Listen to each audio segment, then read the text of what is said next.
धाडसी रितू आणि प्रणील. बचाव मोहीम. दहेगाव नावाचे एक छोटेसे सुंदर गाव होते. याच गावात हुशार आज्ञाधारक रितू आणि तिचा मोठा भाऊ प्रणील त्यांच्या आई-वडील सुवर्णा आणि गणेश यांच्यासोबत राहत होते. रितू आणि प्रणीलची बुद्धी आणि धाडस गावात प्रसिद्ध होते. एक दिवस खेळताना त्यांनी दोन विचित्र पुरुषांना, दगडू आणि बंड्या यांना, आजोबा विठोबा तात्या आणि आजी शांता आजी यांच्याबद्दल बोलताना ऐकले. त्या म्हाताऱ्यांकडे जमीन आहे, ती आपल्याला पाहिजे. आज रात्रीच जाऊन त्यांना धमकी देऊ. दगडू म्हणाला. हो, आपण त्यांना घाबरवून पळवून लावू. बंड्याने हसत उत्तर दिले. मुलांना हे ऐकून खूप राग आला, पण त्यांनी घाबरले नाहीत. प्रणील दादा, आपण तात्या आणि आजीला वाचवायला हवं. ते आपल्यासाठी देवासारखे आहेत, रितू म्हणाली. पण थेट नाही. आपल्याला हुशारीने काम करावं लागेल. प्रणीलने डोळे मिचकावले. त्यांनी लगेच त्यांच्या मिशन बचावचा गुप्त योजना बनवली. रात्रीचे 9 वाजले होते.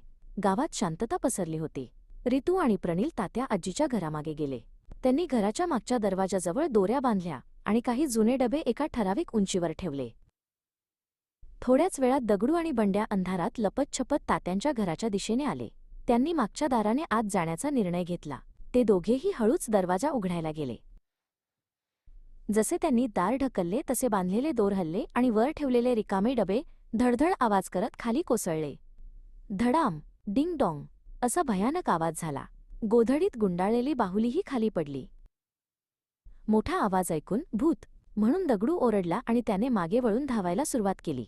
बंड्याला वाटले की कोणीतरी त्याला मागून पकडत आहे, कारण खाली पडलेल्या बाहुलीवर त्याचा पाय पडला होता.